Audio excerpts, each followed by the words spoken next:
Blue film tiger अस्थायी कामगार सेना नगर परिषद यवतमाळ उपोषण सुरू करण्यात आलंय। वरील विषयांवर आपणास कळवण्यात येत आहे की दिनांक 16/6/2025 रोजी सकाळी 11 वाजतापासून उपोषणास सुरुवात झाली आहे। उपोषणाच्या मागण्या पुढील प्रमाणे आहेत। 1. हेतू पुरस्कार बंद केलेल्या सफाई अस्थायी कामगारांना पूर्ववत कामावर घेण्यात यावे। 2. कामगारांना नियमानुसार किमान वेतन प्रमाणे पगार देण्यात यावा। 3. दिनांक 2022 पासून ते 2025 पर्यंत कंत्राटी कामगारांना किमान वेतनानुसार देयक देण्यात आलेले नाही।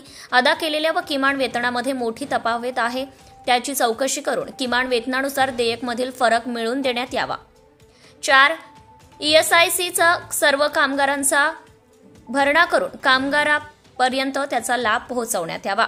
5. भविष्य निर्वाह निधी PF निधीचा भरणा किमान वेतनाच्या हिशोबाने देण्यात यावा। 6. सेवानिवृत्त कर्मचारी यांचे सर्व प्रलंबित कामे मार्गी लावण्यात यावे। 7. आउटपुट कंत्राटी बंद करून कामगाराचा उपासमारी करणाऱ्या कंत्राटदारास काळ्या यादीत टाकण्यात यावे। 8. आरोग्य विभाग प्रमुख यांची बदली करण्यात यावी, तसेच सदर कंत्राटामध्ये कंत्राटदाराला देण्यात आलेल्या देयकाबाबत चौकशी बसवण्यात यावी। आयक लिपिकलू भीम टायगर अस्थायी कामगार सेना यांच्या लेटर पॅड व दिलेल्या सर्व तक्रारी निर्णय देण्यात यावा।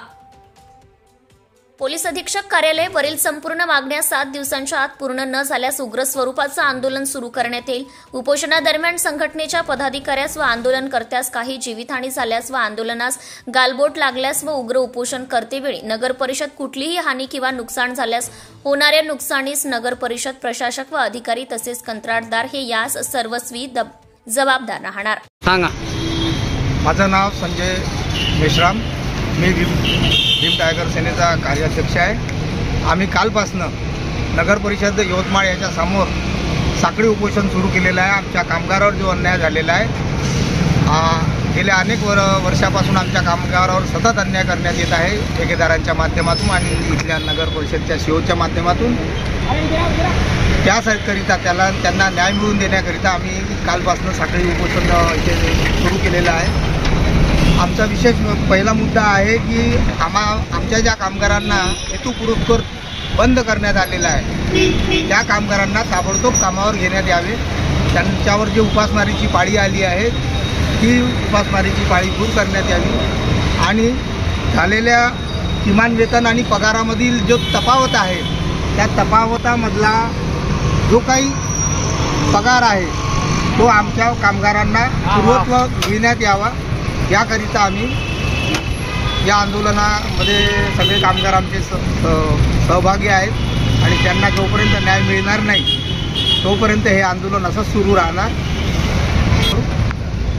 जर येणाऱ्या 7 दिवसाच्या आतमध्ये आम्हाला इथल्या प्रशासकीय अधिकाऱ्यांनी किंवा प्रस्थापित ठेकेदारांनी योग्य तो न्याय दिला नाही तर आम्ही या आंदोलनाचं स्वरूप इतकं उग्र करणार आहे की येणाऱ्या काळामध्ये यवतमाळ शहरामध्ये कुठलेही नगर परिषदचे जे कुली कामगार आहे, रस्ता झाडणारे कामगार आहेत, कचरा उचलणारे कामगार आहेत, हा कुठलाही कामगार कामावर जाणार नाही आणि संपूर्ण शहरामध्ये कचऱ्याची घाण ही गोळा केल्या जाणार आणि ती पूर्ण या नगर परिषदमध्ये आणून टाकल्या जाणार आणि एकही कामगार कामावर जाणार नाही। जो कामगार चुकीने कामावर गेला त्या कामगाराला आम्ही आमच्या पद्धतीने आम्ही धडा शिकवू आणि याचे जे काही परिणाम होतील लोकांवर किंवा इथल्या जनतेवर जे काही परिणाम होतील याला जबाबदार प्रशासन राहील। Subscribe now and press the bell icon. Never miss an update.